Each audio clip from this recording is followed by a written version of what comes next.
Ang kwentong ito ay hango sa totoong buhay. Mula ito sa isa nating kabayan na itago na lang natin sa pangalang Totong. Walang eksaktong taon. Probinsya ng Bulacan. Uy Bar, bakit puro pasana naman yung mukha mo? Totog, anong gulong pinasok nitong kaibigan mo?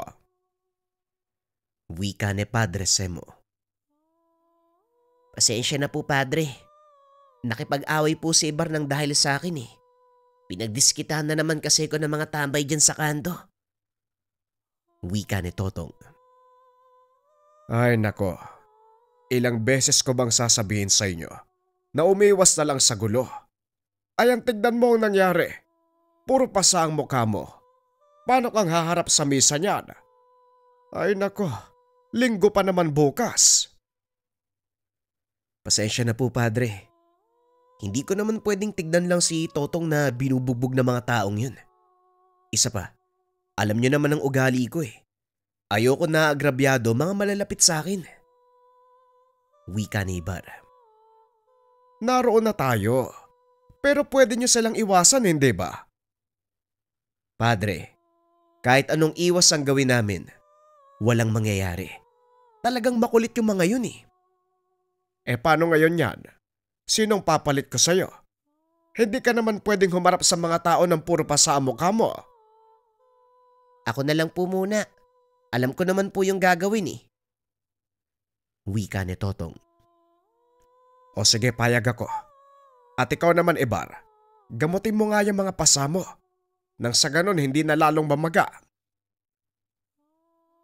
Nang mga panong ito, nasa pangalaga ng isang pare sina Totong at Ibar.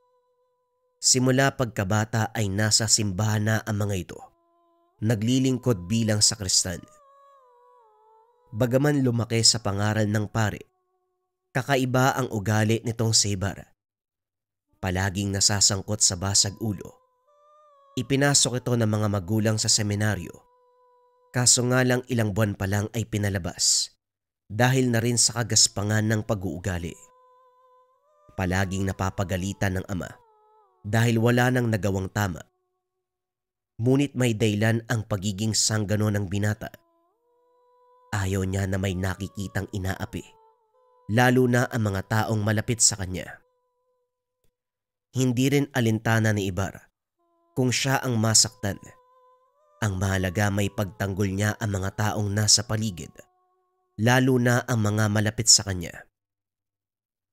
Pagsapit ng hapon matapos mapuno ang tenga sa pangaral ni Padre, umuwi ang binata. Gaya ng inaasahan, pinagalitan ito ng ama. Kailan ka ba talaga magtitinong bata ka? Hindi mo na naisip ang kahihiyan namin ng nanay mo. Maging ang mga tiyuhin mo. Eto ka, isang sanggano. Wika ni Damar. Opo tay, pari nga po ang mga tiyuhin ko at lahi tayo na naglilingkod sa simbahan. Pero hindi nyo ba naisip, iba ang pagkatao ko sa kanila. Hindi ako kapareho ng mga tiyuhin ko. Nasaan ang takot mo sa Diyos? Anong nangyari sa iyo, Ibar? Hindi nawala ang respeto at takot ko sa Diyos. Oo, sanggano ko sa tingin ng mga tao. Pero hindi porket lagi ako nasasangkot sa kaguluhan, masamang tao na ako. Hindi ko lang talaga gustong makakita ng mga taong inaapi. Iniisip mo ang kapakanan ng iba, pero ang sarili mo, ni minsan ba naisip mo? Hindi na natin dapat pagtalunan pa ang bagay na to, tay. Pasensya na kung nagkamali ako. Kung gusto niyong parusahan ako gaya ng dati, gawin niyo. Pero hindi nun mababago ang prinsipyo ko. Matapos magsalita, lumabas ng bahay ang binata. Hindi na sinubukan pang pigilan ni Damar ang anak. Alam niya na wala ring mangyayari. Isa pa, panatag ito dahil isang lugar lang ang maaaring puntahan ng binata. Anong ginagawa mo dito? This oras na ng gabi, Ibar. Hindi ka pa rin ba umuwi? Galing na po ako sa bahay, Padre. Kaso lang, pinagalitan na naman ako ni tatay. Kaya umalis na lang ako. Ayokong saktan yung damdamin niya. Ikaw naman kasi, mano bang sumunod ka na lang sa sinasabi ko? Umiwas ka sa gulo. Gaya nga po ng sinabi ko, sinusubukan ko namang umiwas eh. Kaso lang, hindi ko talaga matim na may nasasaktan. Alam niyo po ba kung bakit ako nakipag-away? Nasabi na sa akin ni Totong, pero sige magpaliwanag ka.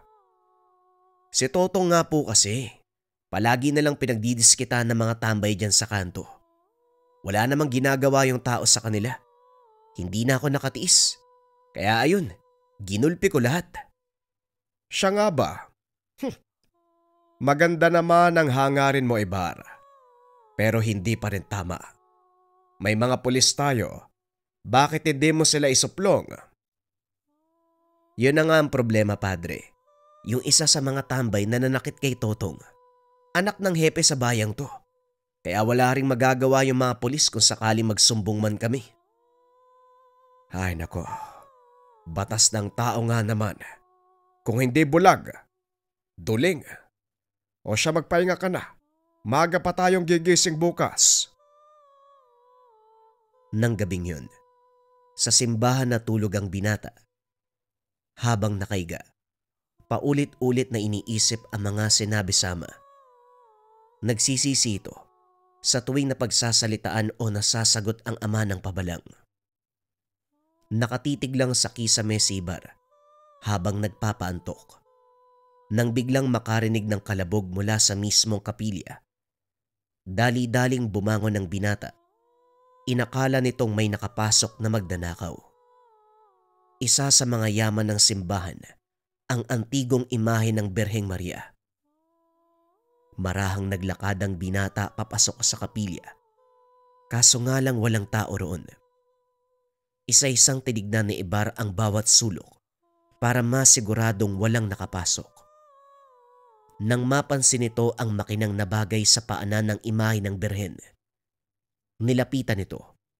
Nakita ang isang medalyon. Oh, sino kayang nakaiwan ng medalyon dito? Teka, medalyon ng infinito? Bakit nandito sa paanan ng Birhen? Tanong ng binata. Alam nito ang bisa ng medalyong natagpuan, pero kailangan nito ng tamang mga dasal at debosyon para mapagana. Nang mga sandaling ito, alam ni Ibar na may babalik para kunin ang medalyon. Kaya tinabi niya at kinabukasan, buong araw na nag-intay sa simbahan upang malaman kung may tao bang kukuha. Kaso nga lang hanggang sa mga sumunod na araw, walang dumating upang kunin ang medalyon ng infinito. Kaya naman ipinakita niya ito kay Padre Semo. Bibihira na ang ganitong uri ng medalyon. Saan mo ba nakuha ito, Ibar? Doon po sa paanan ng Birheng Antigo. Inaantay ko nga po kung may kukuha eh. Pero wala namang naghahanap. Ano kaya magandang gawin dyan, Padre? Kung wala namang nagmamay-ari, pwede mong ipakonsagra. Kaya niyo po bang gawin yun, Padre? Isa kumpare, binigyan ng otoridad ng Diyos upang magbinyag, magbasbas, at higit sa lahat, gawing banal ang isang bagay sa pamamagitan ng kanyang pangalan. Kung ganun po, pwede pong pakikonsagra yung medalyon? Kasi po may pagbibigyan ako. Mukhang malabong gusto mong mangyari dahil kailangang ipatungkol sa iyo ang pagbabasbas. Kailangan mo pang hawakan at ariin ang medalyon nang sa ganon magkaroon ito ng koneksyon sa iyong pagkatao. Pero binabalaan kita, sa oras na yakapin mo ang debosyon ng infinito, hindi ka na maaaring gumawa ng kahit anong ipinagbabawal ng simbahan, lalong-lalo na ang pakikipagbasag ulo. Maliwanag po sa akin yun, Padre. Pero sa oras sa may makita ako nasasaktan o inaapi, hindi pa rin ako tatayo sa isang sulok at manonood. Kahit ang Diyos pa mismo ang humarang sa akin, ipagtatanggol ko mga naaapi. Wag na wag mong gagamitin ang pangalan ng Diyos sa mga ganyang bagay. Nakasaad yan sa 10 utos. Alam ko po, Padre. Ang sa akin lang, huwag niyo akong pigilan na tumulong sa mga nangangailangan. Pinagkalooban ako ng Panginoon ng lakas at katapangan. Bakit hindi ko gagamitin para makatulong sa iba? Heto na naman tayo. O siya, amin na yung medalyon mo. Nang makonsagra, balikan mo na lang bukas ng hapon. Inabot ng binata ang medalyon. Pagkatapos ay nagpaalam ito upang sunduin sa paaralan si Totong. Pag-alis ng matanda, dumating naman si Damar. Nakuha niya ba ang medalyon, Padre Semo? O Damar, nandito. Pinapakonsagra niya sa akin. Sabihin mo, bakit mo ibinigay ang kaisa-isa mong medalyon? Hindi mo na ba ito gagamitin? Matanda na ako, Padre. Kailangan ko nang magretiro. At isa pa, hindi ko na rin kakailanganin ng medalyon ng infinito. Hindi na ako nanggagamot. Sapat na sa akin ang pananampalataya ko at patnubay ng amang may likas sa lahat. Ang kinakalungkot ko lang, baka mabuyo ang anak mo sa paggamit ng kapangyarihang taglay ng medalyon. Ano ngayon ang gagawin mo? Kung sakaling mangyari yun, ako mismo ang magdidiskomunyon sa kanya. Pero malaki ang tiwala ko kay Ibarra. Hindi siya likas na masama. Alam ko yun. Sige na, Padre. Mamaya makita niya pa ako dito eh. O sige, Damar. Mag-iingat ka, kaibigan. Pag-uusap ng dalawa. Kung hindi nyo na itatanong, dating manggagamot ang ama ni Ibarra. Inilihim niya ito sa lahat dahil hindi pangkaraniwang sakit ang nilulunasan nito. Mga sinasaniba ng demonyo at mga engkanto ang kinakaharap ng Ginoo.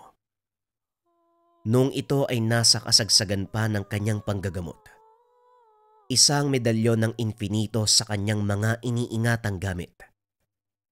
Silang dalawa ni Padre Semo ang magkasama. Nag-aral din bilang eksorsista sa Italia ang pare bago tuluyang madestino sa lugar nila Ibarra. Doon niya nakilala ang ama nitong si Kadamar. Inilihim ng dalawa ang sekreto dahil maraming tao ang naghahangad na makuha ang mga gamit ni Damar. Maraming antingero sa kanilang lugar.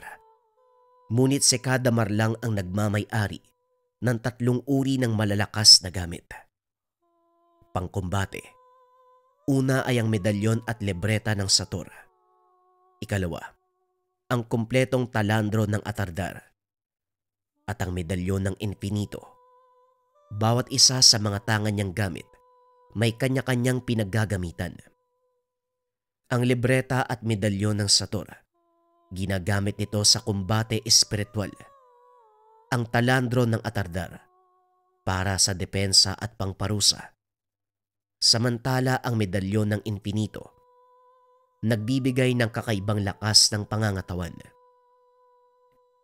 Nang mga panong iyon, walang mambabarang o mangkukulam ang nakakagapi kay Kadamar. Kinakatakutan nito sa lugar. Ngunit sa tuwing manggagamot, nakatakip lang ang mukha nito para hindi siya makilala ng mga kaanak. Lalo pa, isang monsenyor ang nakakatandang kapatid. Balik tayo sa kwento. Teka, sandali lang. Bago ako umalis, magandang malaman mo din ang pinakarason kung bakit pinagkaloob ko kay Ibarang medalyon ng Infinito para kahit papano may pagtanggol niya na maayos ang sarili. Yan nga ang kinakatakutan ko, Damar. Dahil sa oras na malaman niya ang bisa ng medalyon, maaaring malasing ang anak mo sa kapangyarihan at tuluyang makalimot. Gaya ng sinabi ko, Padre, handa kong putulin ang sungay ng anak ko. Pero mataas ang kumpiyansa ko na hindi yon magagawa ni Ibarra. Gayon din naman ako. Pero tandaan mo, Damar, nakakalasing ang kapangyarihan. Pag-uusap ng magkaibigan. Matapos ay nagpaalam na si Kadamar. Ilang minuto lang ang nakalipas, dumating naman si Totong at Ibarra. Ano po, Padre? Kumusta po kayo dito? Maayos naman, Totong. Sige na, magberyenda na muna kayo. bago nyo simula ng paglilinis sa simbahan. Nga pala Ibar, sumunod ka muna sa akin. May sasabihin ako tungkol sa medalyong napulot mo. Wika ng pare. Sumunod si Ibar kay Padre Semo. Ramdam ng binata na seryoso ito, kaya medyo kinabahan siya. Bakit padre? Ano pong nangyari sa medalyon? May naghahanap po ba? Wala naman iho. May sasabihin lang ako sa iyo at kailangan pakinggan mong mabuti. Ang medalyong ito, isang makapangyarihang gamit. Alam ko naman po ang tungkol dyan. Talaga? Saan mo nalaman? May nakita po kong ganyan dati. Ang sabi nila, medalyon daw ng infinito. Alam ko lang ang tawag pero hindi ko alam kung para saan. Ang medalyon ng infinito ang nagbibigay ng lakas at bilis ng pangangatawan sa taong nagtatangan. Ngunit nangangailangan ng matinding debosyon at pananalig para mapagana ang bawat orasyong nakaakibat sa medalyon. Debosyon? Kung sakali gaano naman katagal yun? Ang debosyon, panghabang buhay Ibar. Ngunit ang pag-aaral mo ng mga orasyon at dasal, siguro, mahigit 1.5 buwan. Ganun po ba? Medyo matagal pala. Bakit mo naman naitanong? Interesado ko bang gamitin ang kakayahan ng infinito? Sabi nyo, hindi ko naman pwedeng ibigay kahit kanino. Di ako na lang po ang gagamit. Palagi mong tatandaan na ang pagdedebosyon, maraming batas na kailangang sundin. Sa pagkain, pang-araw-araw na gawain, maging sa pangangalaga ng iyong katawan. Siguro po, kakayanin ko naman yung ganun. Matanong ko lang, bakit ka nagpasya na gamitin ang medalyon na to? Hindi ko po alam eh. Parang nararamdaman ko lang na kailangan kong gawin. O siya, balikan mo ang medalyon kinabukasan. Matapos basbasan ng pare ang medalyon, itinuon nito ang mga dasal pang debosyon. Sa tulong ni Kadamar, naibigay ng pare ang mga basag at orasyon para mapagana ng binata ang gamit. Inabot ng halos 2 taon bago tuluyang makabisado ni Ibar ang mga dasal. Ngunit hindi pa ito nagagamit ni minsan. Hanggang isang araw, habang naglalakad galing sa paaralan ni Totong, may ilang kababaiyang nakatayo sa gilid ng daan. Nag-aabang ng masasakyan nang biglang habluti ng isang lalaki ang bag ng isa sa mga ito. Walang pagdadalawang isip na hinabol ng binata ang magnanakaw. Nagawa niya itong abutan. Ngunit sa kasamaang palad, napadpad si Ibar sa pinakapugad ng mga kawatan. Teka, mukhang maling lugar ang napasok ko . Wika ng binata habang naghahanap ng posibleng daan palabas. Makitid na eskinita ang pinasukan. Ang tanging daan palabas ay kung saan siya pumasok. Kaso nga lang naharangan na ito ng ilan pang kalalakihan. Yan ang napapala ng mga nagpapakabayani. Ngayon tignan natin kung makakalabas ka pa ng buhay dito. Isa-isang sumugod ang mga kalalakihan at dahil nasa bingit na ng panganib, hindi nagawa ng binatang mag-usal na mga dasal. Ngunit laking gulat nito, tila kusang kumilos ang kanyang mga kamay. Gumante ng suntok sa mga kalalakihan. Tumumba ang isa sa kanila, dahilan para tumama ito sa iba pa. Kinuha ng binata ang pagkakataon upang usalin ang mga orasyong pangpoder at pangdepensa. Alam ni Ibar na may mga sandatang dala ang mga kaaway at sa hindi malamang dahilan, malaki ang pananalig ng binata sa natutunang aral. Naglabas ng kutsilyo ang isa sa mga kalaban at sinugod si Ibar. Sinalubong naman ito ng binata at nagawang agawin ang patalim. Nang biglang may sumigaw, dahilan para mapahinto ito sa pagkilos. Sige, subukan mong gumalaw. Sasabog ang utak mo sa iskinitang to. Wika ng lalaki. Huminga ng malalim ang binata at bumulong. Diyos ko, kayo na pong bahala sa akin. Nilingon ni Ibar ang lalaki may hawak ng baril at sinugod. Kinalabit ang gatilyo. Kaso nga lang hindi pumutok ang baril. Makailang ulit niya itong ginawa, pero wala pa ring nangyari. Nawakan ni Ibar ang kamay ng lalaki at naagaw ang baril. Itinapon ito sa malayo. Walang pagdadalawang isip na binugbog ang kalaban. At habang ginagawa ito, sunod-sunod na suntok naman ang natatanggap mula sa mga kasama ng lalaki. Ngunit walang epekto sa kanya ang mga ataking ito. Sa kasamaang palad, isa sa mga kalalakian ang nakadampot ng baril. Pinaputokan si Ibar. Ramdam ng binata ang pagtama ng bala sa katawan. Kaso nga lang laking gulat nito dahil walang dugong lumabas.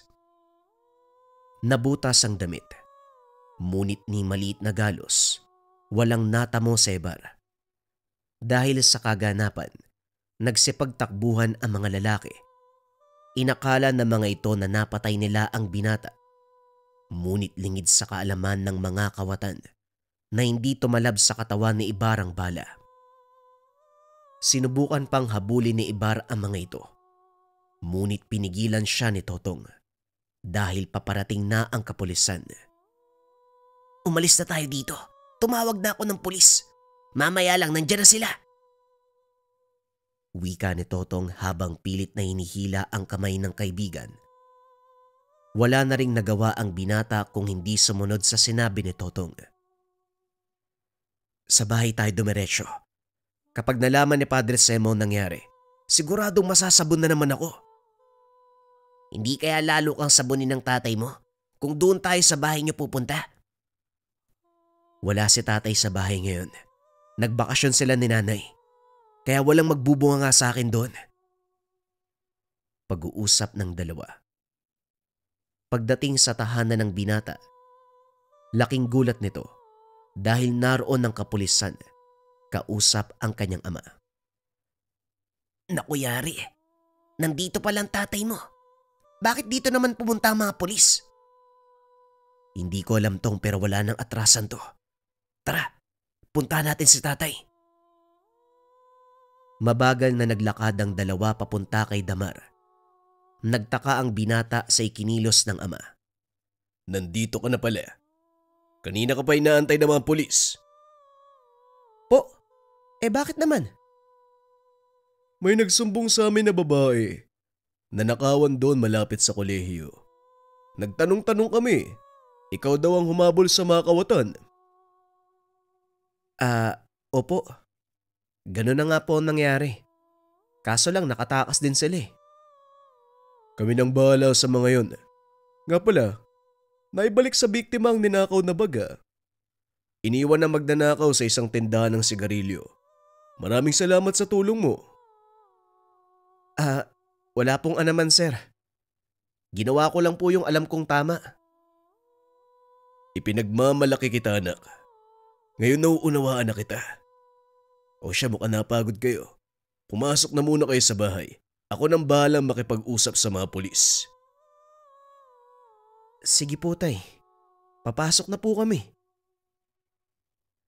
Habang papasok ng tahanan, laking gulat ni Ibar nang makita nito.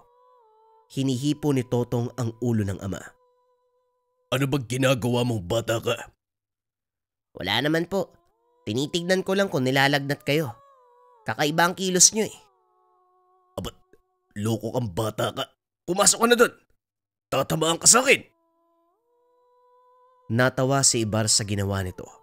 Hindi akalain na gagawin yon ni Totong. Sira ulo ka talaga. Paano kung nagalit sa'yo si tatay? Hindi magagalit yun. Talaga namang iba yung kilos niya. Hindi ka nga pinagalitan eh. Kahit alam niyang nakipagbubugan ka na naman. Ewan ko pero mabuti na rin yan. Siguro, naintindihan niya na yung ginagawa ko. Pag-uusap ng magkaibigan. Sa paglipas sa mga buwan, wala namang nangyaring kakaiba. Normal na mga araw lang ang nagdaan. Nang mga sandaling ito, unti-unting nagbabago ang pakikitungo ni Kadamar sa anak. Kumusta naman ang araw mo, Ibar? Nakapunta ka ba ng simbahan? Opo tay, sa katunayan, may pinapabigay po si Padre Semo sa inyo.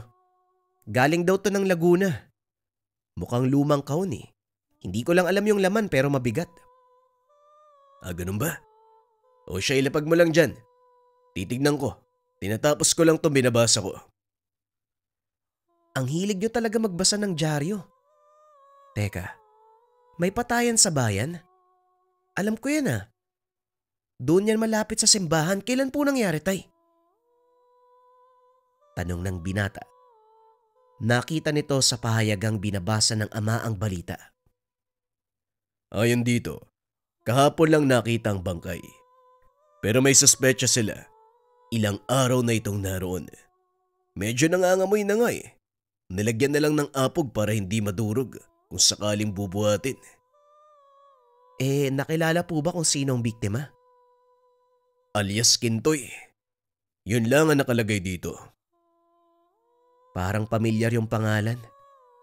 Parang narinig ko na kung saan. Ang sabi dito, talamak na magnanakaw ang taong yan. Kung totoo man, mabuti nga yan sa kanya.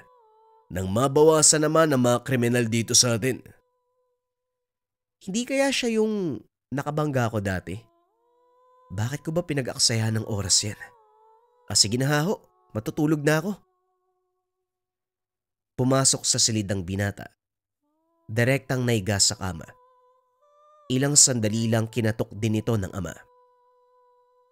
Ibar, lumabas ka dito sandali. May naghahanap sa'yo. Nagtaka si Ibar kung sino ang naghahanap sa kanya. Alam nito na nasa paaralan pa si Totong. Tumayo ang binata at lumabas ng silid. Sino po yung naghahanap? Kilala niyo po ba? Hindi. Ang sabi nung isa, kaibigan mo daw. Kaibigan? Wala akong ibang kaibigan bukod kay Totong. At saka si Padre Semo. Nasaan na po sila? Pinapasok niyo po ba sa bakuran natin? Syempre naman, alangang pabayaan ko yan sa labas. Napakainit ng panahon. Dito na naginala si Ibar. Wala itong ibang kinikilalang kaibigan maliban kay Totong. Paglabas, nakita ang dalawang kalalakihan na nakasuot ng itim na jacket. Magandang tanghali po. Sino po sila? Barang pangalan mo, hindi ba? Ako nga pala si Franklin. Chuy ni Kintoy. Kintoy? Yung natagpo ang patay sa kabilang kanto? Bakit po kayo nandito? Huwag ka nang magbaang-maangan. Ikaw ang pumatay sa kanya. Sandali, anong ako? Hindi ko po pinatay ang pamangkin nyo ha. At saka, ngayon ko lang din nalaman na… Pasensya na, pero hindi mamamatay tao ang anak ko.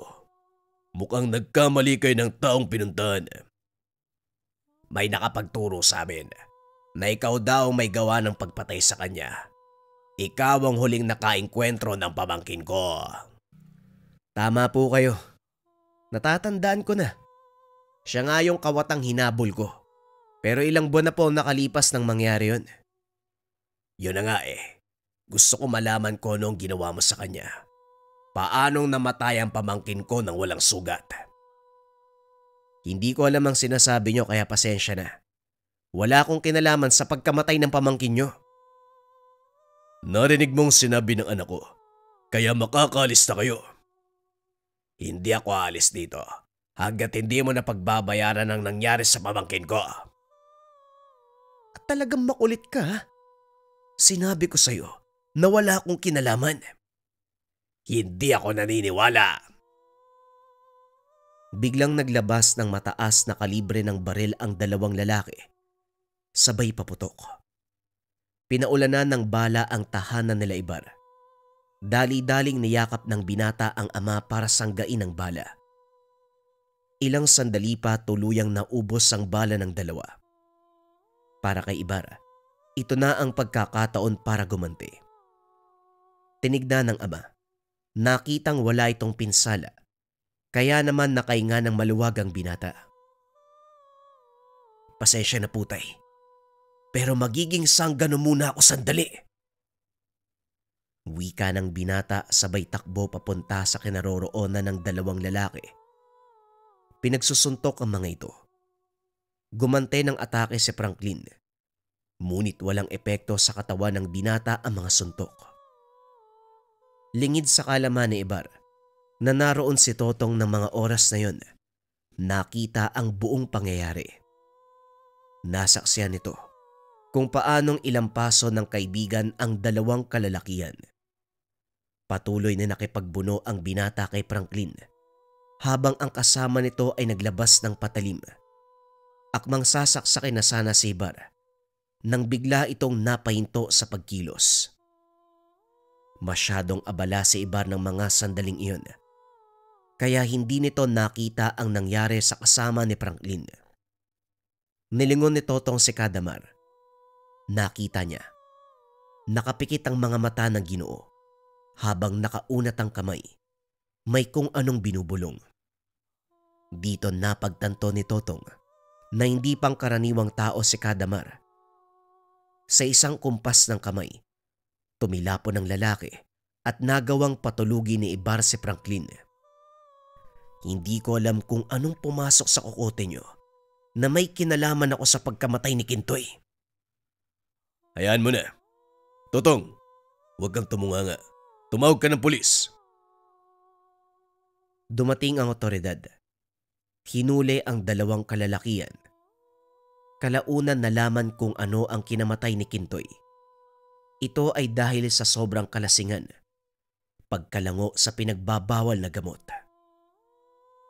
Matapos ang kaganapan, lumaganap sa kanilang bayan ang tungkol kay Kadamar at Ibar. Ngunit kalaunan, nakalimutan din ito ng mga tao. Sa kasalukuyan, isa ng ganap na pari si Ibar, nakadestino sa malayong lugar. Tanging si Totong na lang ang naiwan sa kanilang bayan.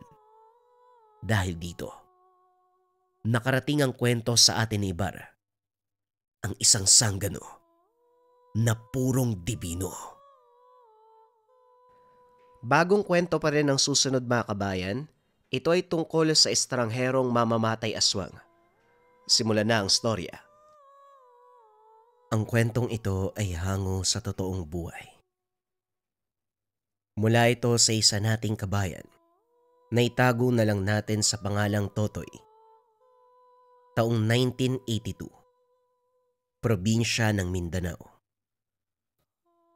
Kasalukuyang nangangalakal ang batang si Totoy. Mag-isa na lamang sa buhay dahil nasangkot sa isang trahedya ang buong pamilya. Siya lamang ang tanging nakaligtas sa pambobomba ng mga terorista. 12 anyos. Napilitang matutunan ang mga bagay-bagay para makaligtas sa paulit-ulit na kalupitan ng paligid at kapwa. Makalipas ang ilang sandali, tumigil siya sa pangangalakal ng basura. Nakakita ng tirang pagkain. Ito ang pinagkabalahan. Kasabay nito ang paglapit ni Baste, isang estranghero. Sino ka? Dayo ka, no? Ang ganda ng tindig nyo, parang sandalo pero ang daming tattoo sa katawan. May hawak pang sigarilyo. Adik ka ba? Maraming ganyan dun sa amin eh. Mga kapitbahay naming adik. Buwan-buwan nga mayroong pinupuntahan yung mga pulis dun eh. Dinadakip pero nakakatakas. Kasi hindi naman talaga sila huhulihin. Pakitang tao lang. Para kunwari ginagawa yung trabaho pero ang totoo, tumatanggap sila ng suhol. Nagulat si Baste sa sinabi ni Totoy. Sobrang daldal mo namang bata ka. Pagkatao ko lang ang tinatanong mo nung una, pero umabot ka sa kwentuhan sa kaganapan ng mga adik sa inyo. Ayos ka rin ah. Ilang taong ka na ba, 8? Ang bata mo pa tapos nandito ka na sa basurahan nangangalakal. Nasaan ba ang pamilya mo? Kumakain ka pa ng panis. Ay nako. Bueno, ang pangalan ko ay Baste. Wala ako niyan. Mag-isa lang ako sa buhay. Nanay ko, walang silbi pati si tatay. Anak ng anak, hindi naman kayang panindigan. Nagkawatak-watak kami magmula nung gera tapos hindi ko na alam kung nasa ng iba kong kapatid. Patay na siguro. Anong pangalan mo, Baste? Pangit. Hindi ko gusto yung tabas ng dila mo ah. Walang kaamor-amor. Wala ka bang bahay? Meron. Yung iniwang tahanan ng dating mamamatay tao. Bakit mo natanong? Naghahanap ka ba ng matutuluyan? May bakanting kwarto naman doon. Pwede ka basta magbayad ka sa akin ha. Ang bata-bata pa. Marunong nang magnegosyo. O sige, magkano bawat araw? Kahit maliit na halaga lang pangkain. Huwag mo kong tawagin bata, matanda na ako. 12 anyos na ako, no? Ganun ba? Bansot ka kasi. Nasaan ba ang bahay? Pasilip nga. Kung magugustuhan ko, dadagdagan ko pa yung bayad sa'yo. Ayos ka rin ha, mayaman ka ba? Ang lakas mo magsabi ng pera, mukha ka namang mahirap. Nga pala, hindi pwedeng magtagal dito. Maraming halimaw.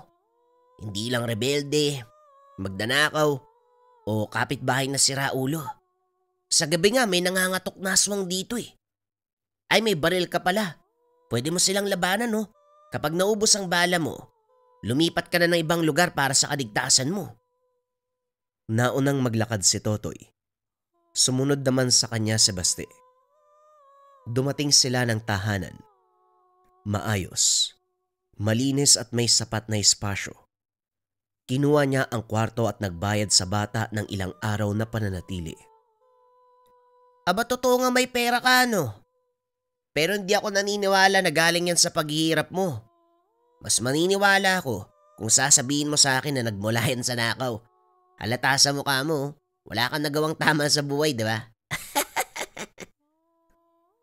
Napakamot sa ulo sabay iwas ng tingin ng lalaki. Hindi makapaniwala. Nakatagpo ng batang may ganitong pag-uugali. Nakakarami ka na ha?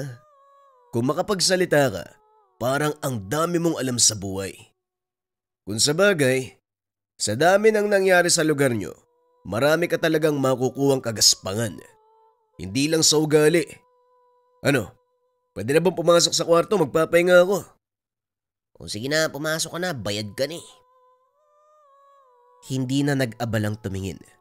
Binibilang ang hawak na salapi.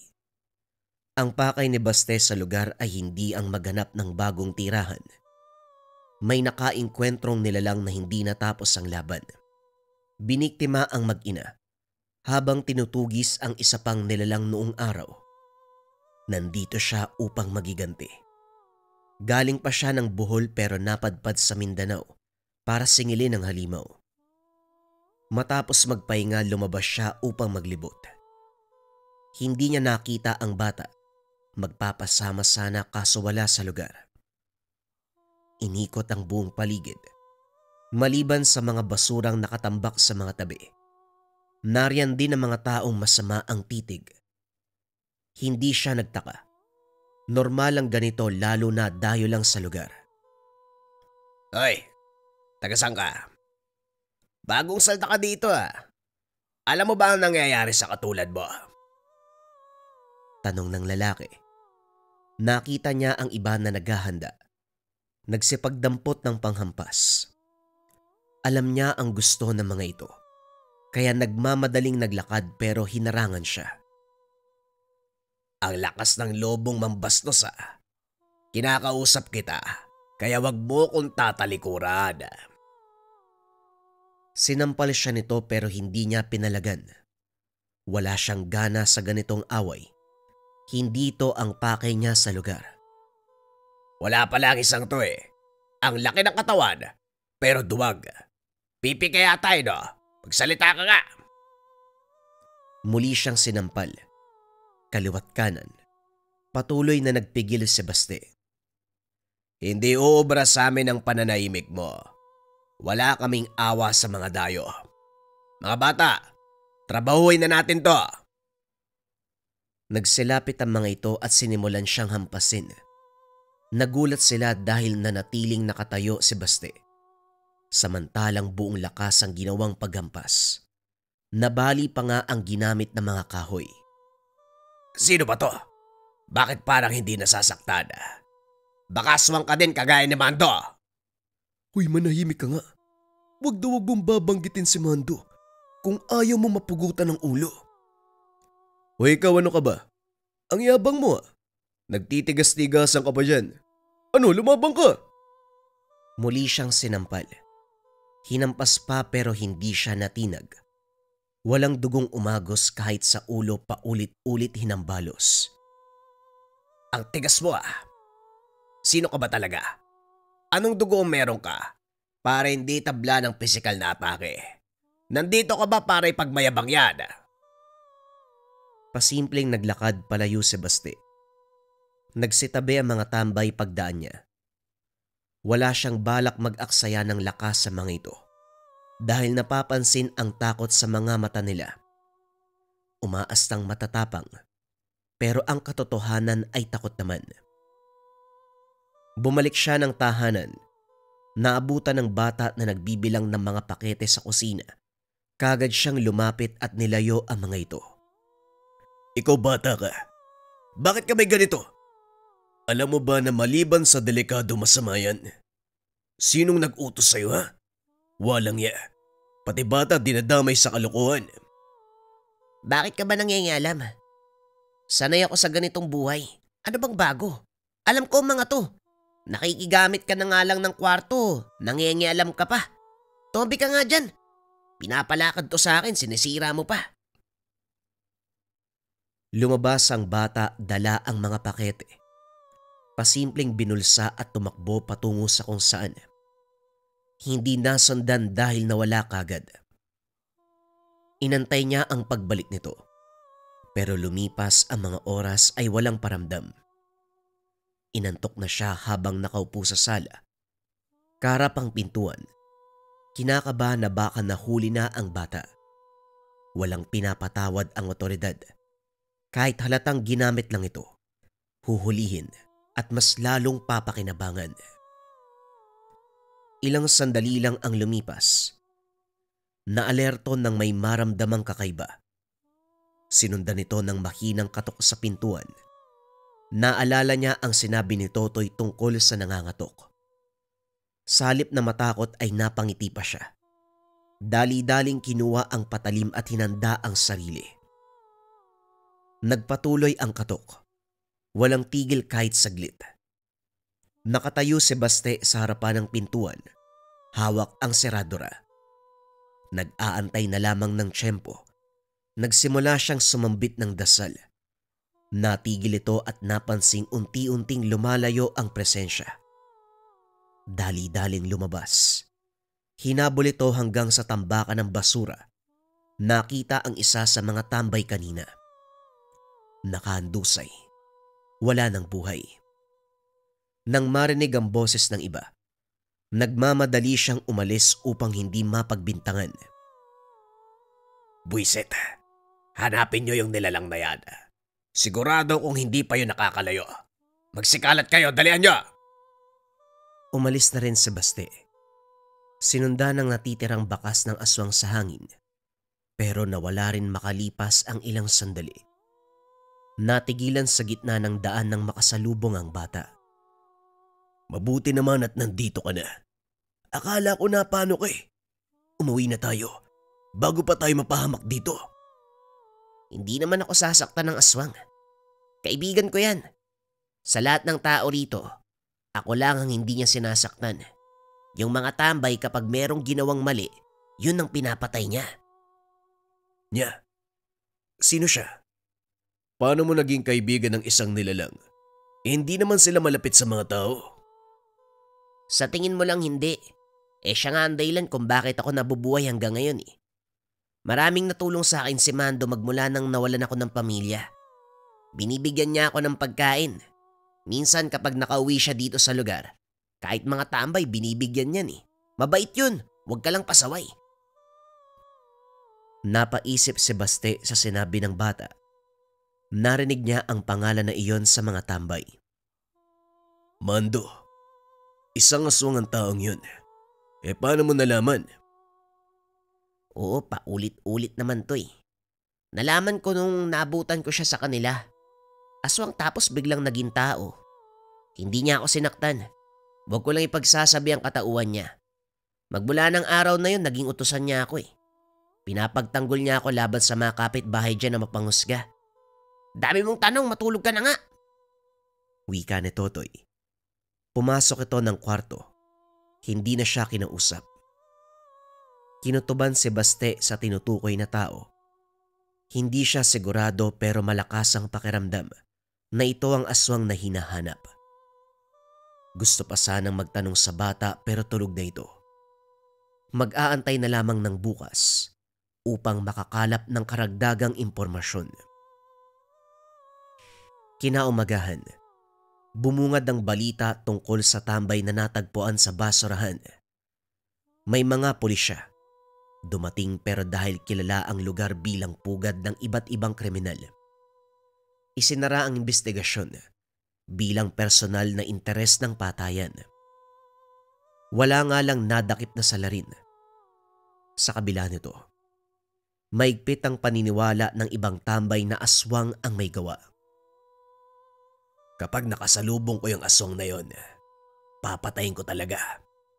Dinali si Jerry. Malilintikan siya sa akin. Sa akin lang baka si Mandong may gawa nun. Kagabi parang nakita ko siya eh. Hindi ko lang sigurado pero hubog ng katawan niya eh. Hoy, tigil-tigilan mo ako sa kakaganyan mo ha. Dinadamay mo pa si Boss Amo. Bakit naman siya nandun? Lumuwas nga siya ng Maynila nung nakaraang linggo, hindi ba? Sa susunod na araw pa ang balik niya. Anong sinasabi mo dyan? Basta, nakita ko talaga siya kagabi. Tahimik na nakikinig si Baste sa usapan ng mga tambay. Sinundan niya ang isa nang umalis ito. Kakilala mo ba si Mando? Sabihin mo sa akin ang nalalaman mo tungkol sa kanya. Akong bahala sa'yo. Mag-aabot ako. Inabutan niya ito ng pera kaya hindi na nakatanggi. Dinala siya sa lugar kung saan walang ibang tao upang maibigay ang impormasyon na kanyang hinihingi. Si Mando ay ginagalang dito sa lugar dahil siya nagbibigay ng kabuhayan sa amin. Ganito, illegal. Nagbibigay rin ng pera kaya walang magawa kung hindi yumuko sa kanya. Kapos kami, naging alipin ng salapi. Pero hindi ako naniniwalang illegal na droga lang ang pinapatakbo niya. Minsan kasi parang ibang tao siya. Alam mo yung kakaiba yung amoy? Presensya, tapos ang ilap. May mga pagkakataon pa na sigurado kong hindi ako namamalikmata. Yung dumaang aso naging siya. Kung alam mo ang tinutukoy ko, kagabi nakita ko siya doon kung saan natagpo ang patay ang kaibigan namin.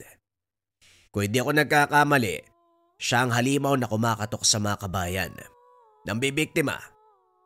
Teka, di ba sa bahay ka ni Tutoy tumutuloy? Bakit hindi mo tanongin ang bata? Alam niya ang tungkol kay Mando. Yun lang konti lang yung bayad mo eh. Hanggang doon lang ang sasabihin ko. Alis na ako, baka may makakita pa. Malalagot ako kapag nakipag-usap sa kagaya mong dayo. Kung may balak kang gawin sa kanya, hanapin mo. Nariyan lang yan sa tabi-tabi. Nalinawan si Baste. Kumpirmadong aswang ang sinasabing Mando. Lalong lumakas ang kutob na ito ang hinahanap na nilalang. Umuwi siya. Nabutan si Totoy na naglilinis ng iba't ibang uri ng baril. Tinignan lang siya nito at hindi pinansin. Ayos ka rin Daig mo pa ako sa dami ng ginagawa. Isa lang ba ang amo niyan doon sa una mong trabaho? Akala ko ba simpleng mangangalakal ka? Ngayong nandito na si Mando, hindi ako mangangalakal. Ako ang tagalakad ng produkto niya. Bakit ba ang dami mong tanong? Nasaan si Mando? Baka naman pwedeng makita yung amo mo. Kakausapin ko lang. Itatanong ko kung naghahanap ba siya ng karagdagang tauhan. Papasok din ako. Tinignan siya ng bata mula ulo hanggang paa. Hindi ka tatanggapin. Malaki nga ang katawan mo, pero mukhang hindi ka maaasahan. Siguradong papalpak ka sa mahalagang misyon. At saka, bawal ang baguhan kasi maraming pasikot-sikot. Kung mangmang ka, di diretso ka sa kulungan. Hindi kita maintindihan ha. Akala ko ba pulpol ang mga pulis dito? Ang sabi mo, nagkukunwari lang silang ginagawa ang trabaho. Hindi ka pag-aaksaya ng pera ni Mando kung mangmang ka. Mabubulok ka sa kulungan eh. Kaya huwag ka nang sumali dito. Teka, hindi ka naman magtatagal dito, di ba? Ano bang pakay mo sa lugar namin? Kung wala naman, umalis ka na. Nagiging sagabal ka sa mga lakad ko eh. Maayos ka rin ha. Ako na palang sagabal ngayon. Pero seryoso ko. Saan makikita ang Mando na yan? O sige, ganito na lang. Pakisabi, hinahanap ko siya. Meron siyang atraso sa akin. Yan ang sabihin mo. Nagulat si Totoy sa mga sinabi nito. Pagsapit ng hapon muling lumabas si Basti. Palihim na sinunda ng bata. Sumot ito sa pasikot-sikot na kabayan hanggang sa makarating sa kabundukan kung saan pumasok sa lumang bahay. Nang makita ang isang lalaki sa bintana, naging alerto ang tangan. Napansin nito ang presensya niya. Kagad nagsara ng mga bintana at pintuan. Pasilip-silip ito. Hinahanap ang kanyang kinalalagyan pero dahil nakatago, hindi siya nakita. Dinig pa ang malakas na kalabog mula sa loob na para bang nagwawala. Ilang sandali pa ang lumipas. Lumabas ang bata. Meron ng pasa at latay sa katawan. Dali-dali niyang nilapitan pero umiwas ito. Antingero ka ba? Kaya pala nagalit sa akin si Mando. Tignan mo yung ginawa sa akin nung sinaktan niya ako. Kasi akala niya, dinala kita dito. Umalis ka na nga. Pinapahamak mo ko eh. Pinasok niya ang tahanan. Hinalughog ang bawat sulok pero mabilis na nawala ang lalaki. Bukas ang bintana sa likuran. May bakas ang pagdaan nito. Sinundan pero naligaw sa gitna ng kakawyan. Nakabalik naman sa tahanan ng bata matapos ang ilang sandaling paghahanap ng daan pauwi. Bakit ka ba nandito? Umalis ka na. Pinagalitan ako ni Mando dahil sa iyo. Ang sabi niya, kung nandito ka para patayin siya, hindi ka magtatagumpay. Uunahan ka niya bago mo magawa yun, kaya umalis ka na. Kung ganun mag-unahan kami. Mabuti na rin na alam niyang antingero ko para makapaghanda siya. Sa palagay mo, kailan niya ako balak sugurin? Hindi ko alam pero ang sabi niya, hindi lilipas ang gabing ito na hindi ka mamamatay. Ngayong gabi. Ayos ah. Kung sakaling mapapasabak ako sa laban mamaya, huwag kang mangyengelam o magpakita sa Mando na yun. Baka madamay ka. Nang mga sumunod na sandali, matyagang nag-abang si Baste sa pagdating ni Mando. Nasa loob lamang siya ng tahanan. Palakad-lakad habang nakasunod ng tingin si Totoy. Tahimik lang ito. Ilang sandali pa ay nagsalita na rin. Sino po ba talaga kayo? Pangalan niyo lang ang sinabi sa akin. Wala akong ibang alam tungkol sa inyo. Ano po ba kayo, antingero? Bakit takot na takot si Mando kanina? Hindi ka niya nakita, pero alam niyang nasa malapit ka. Sabihin na lang natin, Totoy, kung gaano kalakas ang Mandong kaibigan mo. Higit na mas malakas ang puwersa ko kumpara sa kanya. Yang kaibigan mong aswang, hindi siya mabait. Halang ang kanyang kaluluwa at nang bibiktima ng tao. Kumakain ng laman at dugo at pumapatay. Kaya kalimutan mo ang anumang kabutihang binigay niya dahil darating ang araw na ikaw ang susunod na biktima. Halimaw siya. Walang puwang ang kabutihan sa pagkatao. Nandito ako para tapusin ang kasamaan niya. Para ipagiganti ang nangyari sa pamilya ko. Nakatingin lang ang bata sa kanya. Hindi sigurado si Baste kung naintindihan ang mga sinabi. Ilang sandali pa, naramdaman ang presensya ng aswang. Totoy, dito ka lang sa loob. Ano man ang mangyari, huwag kang lalabas. Kung sakaling makapasok si Mando, huwag kang magdadalawang isip na paputukin ng baril. Alam kong marunong kang gumamit niyan. At alam kong alam mo rin ang katangian ni Mando. Pero huwag kang mag-alala. Tatalab sa kanya ang bawat balang nilagay ko dyan. Makalipas ang ilang sandali ay narinig na ang katok sa pintuan. Pinakinggan nito ni Baste. Nang makatsyempo ay kagad binuksan. Sabay sunggab sa nakatayo sa harapan. Mabilis nakabawi ang nilalang. Tinamaan siya ng kalmot sa muka. Kahit walang sugat, nawalan pa rin ng balanse sa lakas. Tumakbo ang aswang patungo sa tambakan ng basura. Malawak ang lugar.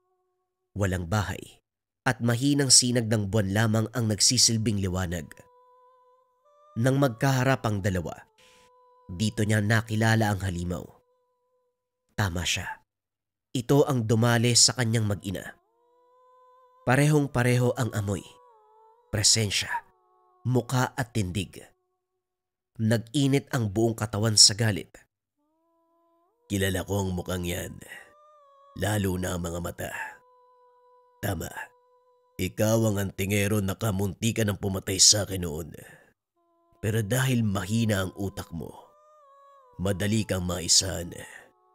Bumalik pa nga ako habang tinutugis mo ang kasama ko. Tinrabaho ko ang mag-ina mo. Kumusta ka? Matagal na ang nakalipas magmula nang huli tayong nagkita. Nakakatuwa naman.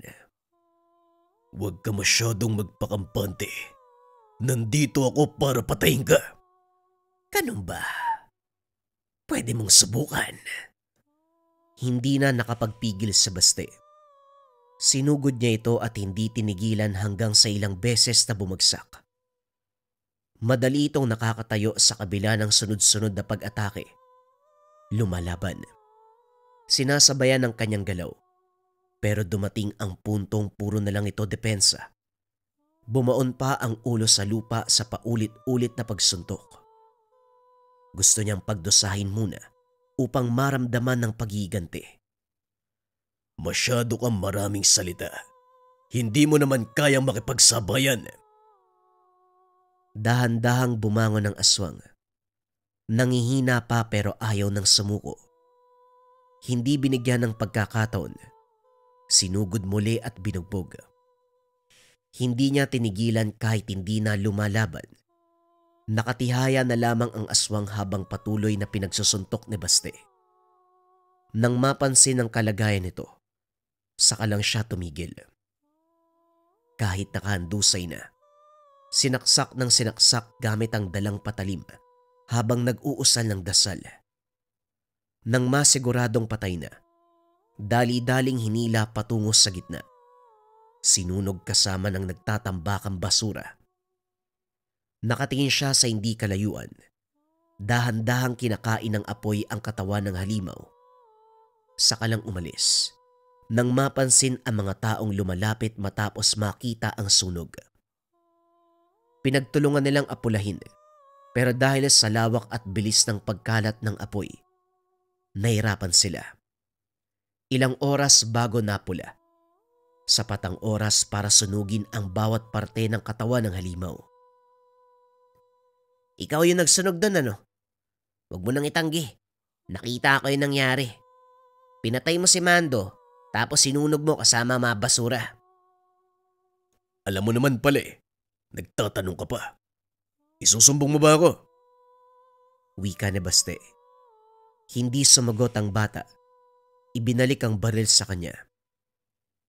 Alis na ako dito. Tapos na ang sadya ko kaya wala nang dahilan para magtagal. Mag-iingat ka. Mag-isa ka pa naman. Tumigil ka sa pagsali sa mga iligal na gawain. Nakakasama yan sa'yo, lalo na't bata ka pa. Mas mainam ang mga lakal kaysa ganyan ang gawin mo. Eto pera. Pasasalamat ko sa'yo. Binigyan niya ng pera ang bata. Sapat para tugunan ang pagkain sa loob ng ilang araw. Hindi inantay ni Baste ang umaga. Umalis na sa lugar. Naiwan si Totoy na namamangha. Para sa kanya, estranghero pa rin si Baste. Hindi niya alam kung nagsabi ba ito ng totoong pangalan. Wala ring ideya sa buhay nito. Ang tanging alaala lang na tumatak ay isa siyang antingero. Mandirigma na walang takot na humarap sa nakakakilabot na nilalang. Nilalang na minsan niyang kinilalang mabuti. Na isa palang halimaw. Malaki ang pasasalamat niya dahil siya ay iniligtas ng isang estranghero na mamamatay aswang.